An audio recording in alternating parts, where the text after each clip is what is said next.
Ahora, después de un tiempo, vamos a volver a las exposiciones audiovisuales,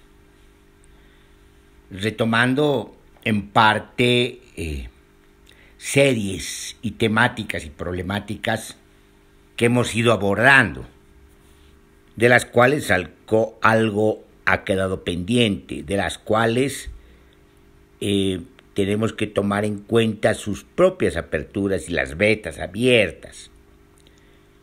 Esta vez vamos a retomar una reflexión filosófica, por así decirlo, sobre todo de evaluación filosófica, tanto de lo que podemos llamar la filosofía tradicional, que podemos pensar en dos partes, la filosofía griega y la filosofía moderna, que tienen supuestamente desde su punto de vista una cierta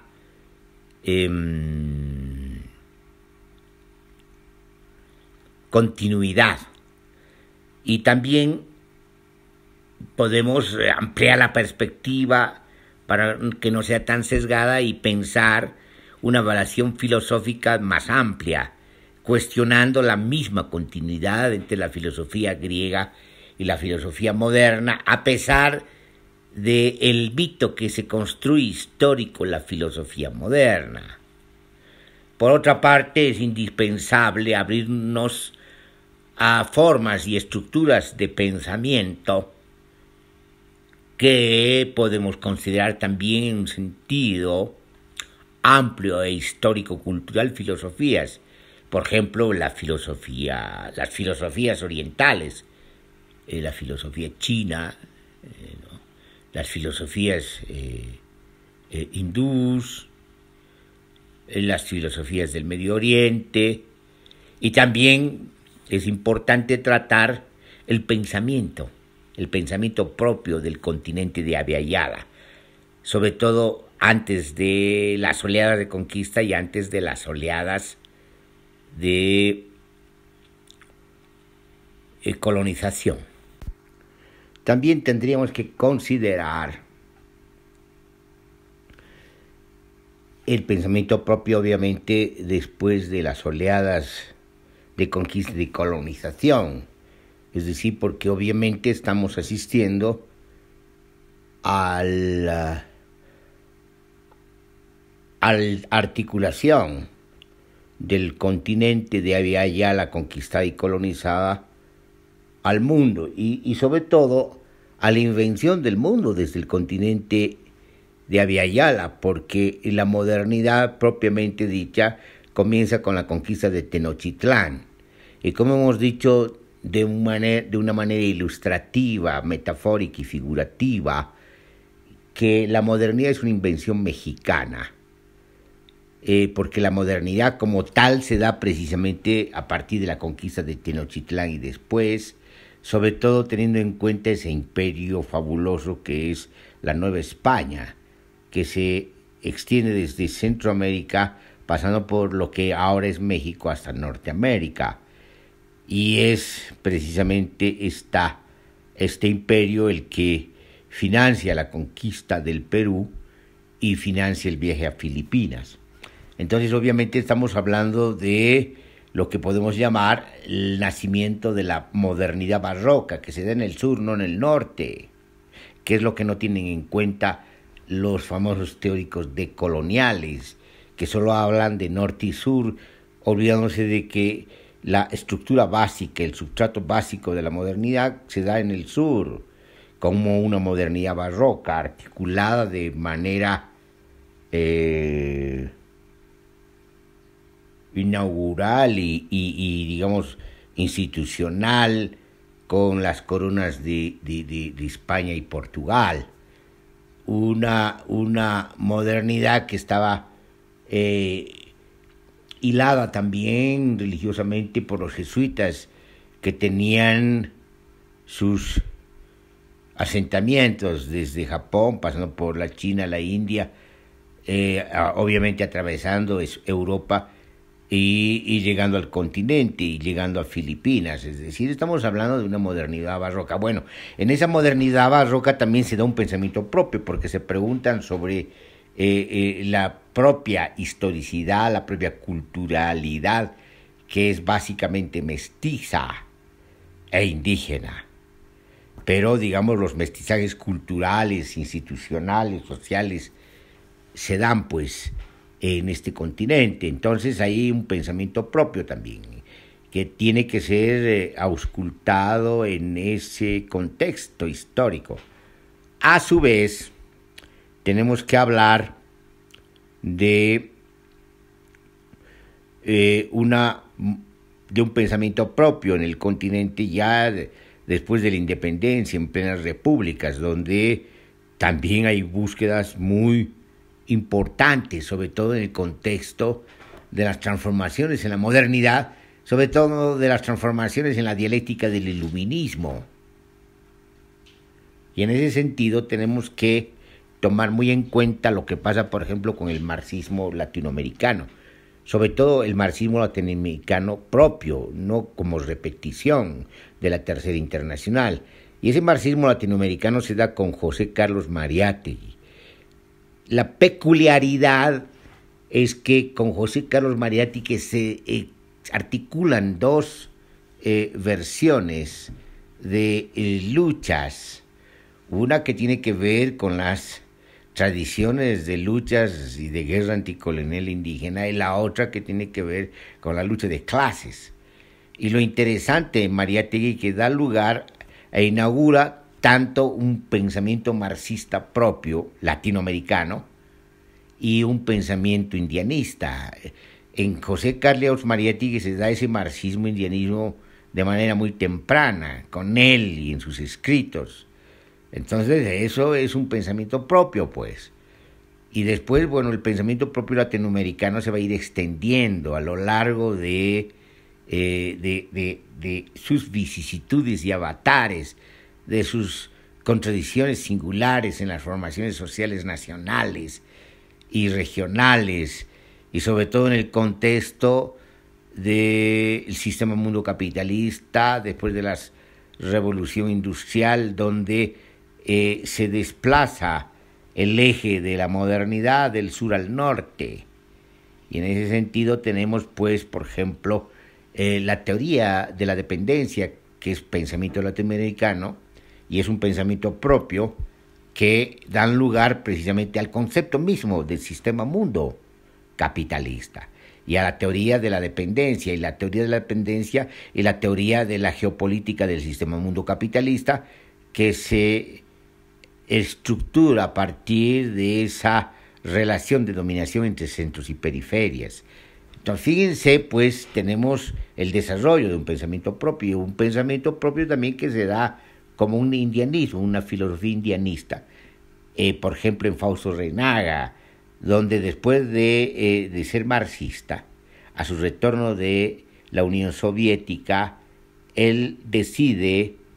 romper con el marxismo, no del todo, obviamente, porque hay que precisamente hacer una deconstrucción de su pensamiento, pero inaugura un pensamiento indianista que tiene características políticas muy fuertes. Entonces, ahí tenemos, pues, un pensamiento propio, y bueno, podemos hacer un seguimiento del pensamiento propio. En Bolivia, por ejemplo, hay intelectuales que, podemos decir, clausuran la epísteme boliviana, el pensamiento político boliviano, histórico político boliviano y crítico, que es marxista, por ejemplo, con Sergio Almaraz Paz, René Zabaleta Mercado, Marcelo Quiroga Santa Cruz, e inauguran, digamos, la apertura a otras formas de pensamiento, que yo llamaría de recorridos hacia la complejidad. Está Silvia Rivera Cusicanqui y está Javier Medina, que precisamente a partir de desplazamientos desde el marxismo hacia el indianismo, están pensando la complejidad de estas formaciones sociales, pero sobre todo su actualidad. Y en su actualidad, después tenemos el pensamiento de Comuna, que de manera declarada es marxismo-indianismo y piensa la crisis no solamente de la forma de gobernabilidad neoliberal en la nación, en el continente, en la región y en el mundo, sino está pensando la crisis del sistema mundo capitalista y de la civilización moderna, y está planteando una conversación, un diálogo, una complementariedad potenciadora entre su visión crítica marxista, de un marxismo crítico, y su visión indianista. Entonces ahí tenemos también pues un pensamiento propio. Lo mismo podemos hablar en el norte, donde el levantamiento maya en la selva lacandona con el ejército zapatista da lugar precisamente a otro diálogo fuerte entre marxismo e indianismo, y por lo tanto ahí hay una crítica del marxismo desde el indianismo y una lectura y una interpretación del indianismo desde el marxismo. Entonces, fíjense, tenemos pues en los recorridos, la arqueología del pensamiento propio en el continente. Entonces tenemos mucho de qué hablar al respecto, de una evaluación más completa de lo que es la filosofía y es el pensamiento, y es en ese núcleo el pensamiento propio, o como núcleo. Entonces vamos a decir algunas cosas en esta exposición a modo de premisas y de hipótesis inaugurales de interpretación. Vamos a comentar, por ejemplo, los libros de Peter Sloterdijk, o Sloterdijk, como se pronuncia. Hay 4 libros que son muy importantes al respecto. Uno, digamos, el más conocido de principio, cuando hace la crítica de la razón cínica, es importantísimo porque hace una evaluación de la modernidad, desde lo que podemos llamar, desde nuestro punto de vista más Foucaultiano, la arqueología del pensamiento moderno, que desde el punto de vista de Peter Sloterdijk es un pensamiento cínico, pero cínico en el sentido negativo, cínico después de haberse desplazado del contenido crítico de la escuela cínica griega o la corriente cínica griega, porque Peter Sloterdijk lo que hace es distinguir precisamente el cinismo griego, las corrientes cínicas griegas, que tienen un contenido altamente crítico, antifilosófico, contra las posturas institucionales, retóricas y ceremoniales de la institucionalidad griega, pero sobre todo de la institucionalidad filosófica griega, de la academia griega. Entonces allí sí hay una puesta, no en escena, no solamente en escena, es una puesta en cuestión, digamos, de estas formas de socialidad, de institucionalidad y de pensamiento. Y a eso llama Peter Sloterdijk el pensamiento cínico inaugural, que para distinguirlo del pensamiento cínico, que va a tener un largo recorrido y una larga incidencia en el pensamiento moderno, lo va a llamar quínico, es decir, usando la tonalidad griega de cínico, quínico, y por lo tanto lo quínico adquiere una connotación más bien positiva en términos de crítica, y lo cínico en la modernidad adquiere una perspectiva o una tonalidad más bien negativa, de oportunismo, pragmatismo y realismo, ¿no? Entonces, esa distinción nos ayuda precisamente a diferenciar el carácter crítico del cinismo, sobre todo griego, y el carácter doblemente cínico, por así decirlo, del pensamiento moderno. Ahora bien, en el pensamiento moderno no se da solamente una especie de cinismo negativo, sino que más bien se da una especie de dialéctica perversa con juegos de contraposición entre el quinismo moderno, podemos decir, que empieza a hacer una crítica y por lo tanto, si ustedes quieren, usando el término de Derrida, una deconstrucción, y el término de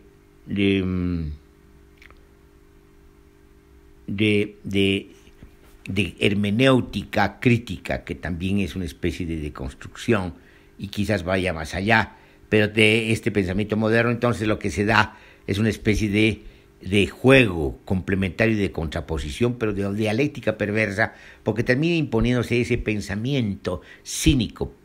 propiamente dicha, que termina legitimando las formas de dominación polimorfas y perversas de la modernidad. Muy bien, ese es el primer tomo de Peter Sloterdijk, pero hay otros tomos importantísimos que ya son una evaluación posterior de todo el pensamiento, no solamente moderno, sino desde la antigüedad y no solamente griego. Es decir, él va a considerar desde una perspectiva no solamente filosófica, de la historia de la filosofía, no solamente de la historia del pensamiento, de la arqueología del pensamiento, de las estructuras del pensamiento, como diría Foucault, sino va a considerar desde una perspectiva estética.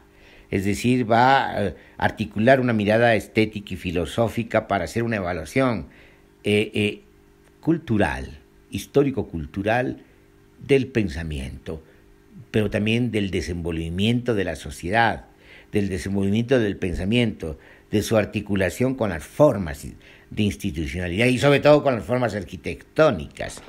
Entonces, donde él va a encontrar precisamente una especie de no solamente correlación, sino sincretización de estas formas que nos muestran precisamente las inquietudes, las perspectivas, las cosmovisiones y las estrategias de inmunización de las propias sociedades. Son textos o son libros realmente alumbradores y asombran sobre todo por ese desplazamiento, ese cambio de perspectiva para hacer una evaluación del pensamiento, y no solamente del pensamiento, sino de las prácticas y también de las instituciones y también de la cultura, y cuando lo hace no solamente desde una perspectiva arqueológica, sino también desde una perspectiva estética. Eso es lo que llama la atención en Peter Sloterdijk. Entonces tenemos precisamente las tres esferas, ¿no ve? Entonces tenemos en el primer tomo las burbujas, que está dedicado a las microesferas, a lo que ocurre en la sociedad, en los microlugares, en las microsociedades, es decir, en los acontecimientos, si ustedes quieren, hasta locales. Y después tenemos globos, que tienen una visión más amplia, más arquitectónica, más estética, una mirada crítica, estética, digamos, de las sociedades y del pensamiento. Y después tenemos espumas, que estaría vinculada más a la contemporaneidad, donde, si ustedes quieren, se diluyen las esferas y adquieren el carácter de espuma, porque hay una especie de, digamos, de desborde y de pérdida de límites, y por lo tanto de mezcolanza y de entrelazamientos complejos que nos da precisamente esa figura ilustrativa y metafórica que es la espuma. Muy bien, ellos son los 4 libros que vamos a ir comentando a lo largo, digamos, de esta nueva serie que retoma las anteriores, como hemos dicho, que en este caso consiste en una especie de evaluación del pensamiento, pero también de las prácticas, si ustedes quieren, dicho en términos marxistas, de la praxis y la teórisis, pero también de la cultura, ¿no ve? Y de la institucionalidad, porque la mirada estética nos lleva más lejos, si nos lleva a una comprensión, a una articulación, una comprensión de la articulación entre cuerpo y sociedad, y cuerpo y pensamiento, y por tanto cuerpo y arquitectura, si ustedes quieren, cuerpo y estética. Entonces estamos yendo más lejos. Muy bien, en ese sentido, el primer comentario que vamos a lanzar es el siguiente. Tiene que ver precisamente con las primeras impresiones que nos deja, sobre todo Sferazuno. Vamos a ir comentando, tenemos que comentar muchísimo sobre crítica de la razón cínica, pero aquí es indispensable, a propósito del contenido de esta exposición, es muy importante lanzar una primera puesta de cuestión o de cuestiones, es decir, una primera hipótesis interpretativa crítica. Esa consiste en lo siguiente: la primera impresión que tenemos, que en parte, porque no es así, hay un esfuerzo de evaluación crítica más allá de la deconstrucción, yo diría, por parte de Sloterdijk, del pensamiento tanto europeo como oriental. Sin embargo, tenemos un pensamiento en el sentido de, si ustedes quieren, clásico de la palabra, o como dice Hannah Arendt, el pensamiento como conciencia, y conciencia del pensamiento como relacionamiento consigo mismo. Y ese relacionamiento consigo mismo tiene que ver precisamente con la mismiedad, y yo llamaría el encaracolamiento del pensamiento, un pliegue, un repliegue del pensamiento sobre sí mismo. Sin embargo, digamos, esto quitaría de visualizar otra relación del cuerpo con el pensamiento. No nos olvidemos que el cuerpo puede ser entendido desde Kant como esta articulación, esta bisagra entre la experiencia de la interioridad y la experiencia de la exterioridad. Y en tanto de la experiencia de la exterioridad, que parte de esta intuición del espacio, de esta condición de posibilidad hacia la experiencia de la exterioridad, que es el espacio,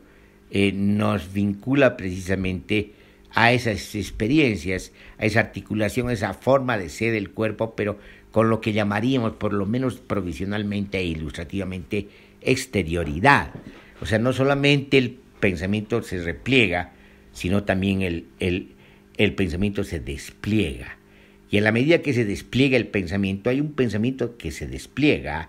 que no es de caracol, si ustedes quieren, para seguir jugando con estas figuras zoológicas, diríamos, es el pensamiento mariposa, porque sufre su metamorfosis y vuela. Y al hacerlo,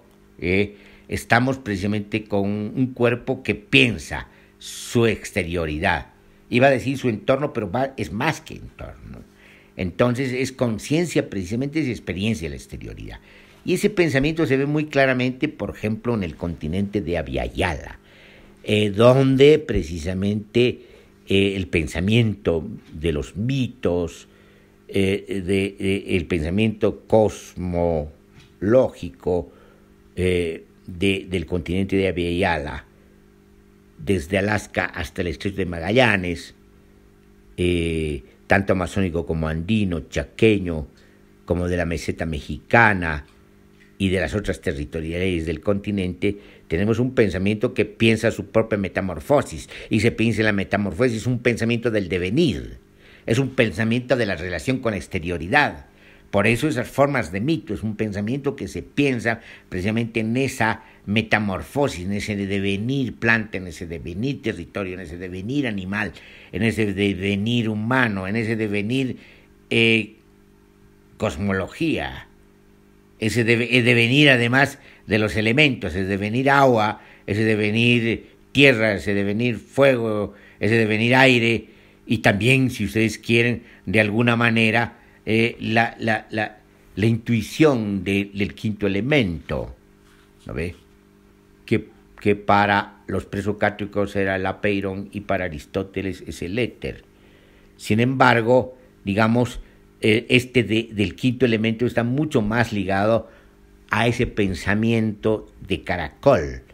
ese pensamiento que se piensa a sí mismo, ese pensamiento que se encaracola en sí mismo, que está relacionado consigo mismo, que es la conciencia. He llamado esa forma de pensamiento para ilustrar, para manejar operativamente las distinciones de pensamiento egocéntrico. Y al otro pensamiento, al pensamiento del continente de Abya-Yala, sobre todo en la etapa precolonial, le he llamado pensamiento exocéntrico, porque se descentra, y por lo tanto no podría ser incluido en esa metáfora dinámica que Peter Sloterdijk llama esferas. Aquí no hay esferas, pero tampoco hay espumas. Entonces, ¿qué es lo que hay? Ahí está el tema. Entonces, lo interesante es que tenemos dos formas de pensamiento, o dos desarrollos del pensamiento, uno que más va a desarrollar su vinculación con la experiencia de la exterioridad y otro que más va a desarrollar su vinculación con la experiencia de la interioridad. Pero no quiere decir que ambos pensamientos no se contengan a sí mismos. Es decir, de alguna manera el pensamiento exocéntrico contiene el pensamiento del relacionamiento consigo mismo, egocéntrico, y a su vez el pensamiento egocéntrico contiene de alguna manera el pensamiento exocéntrico, por eso también sus desplazamientos.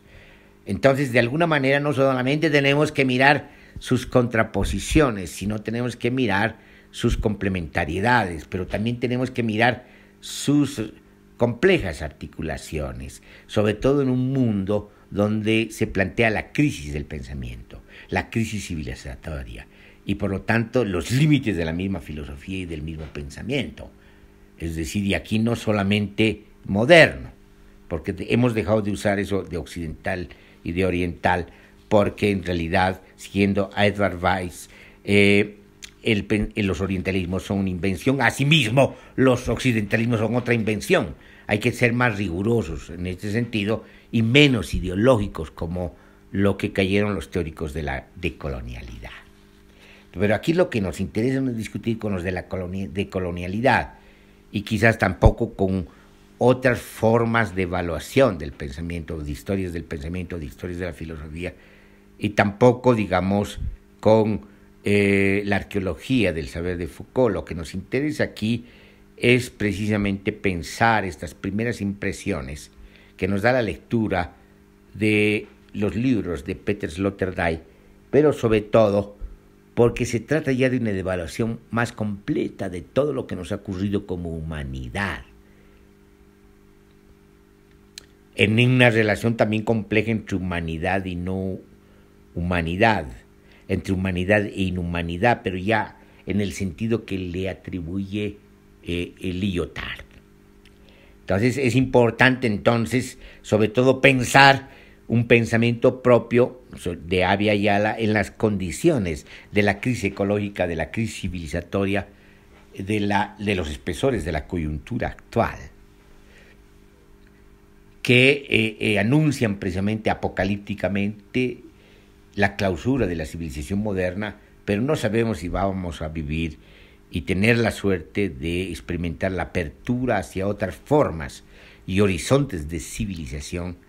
que resuelvan los problemas que no ha resuelto precisamente la civilización moderna.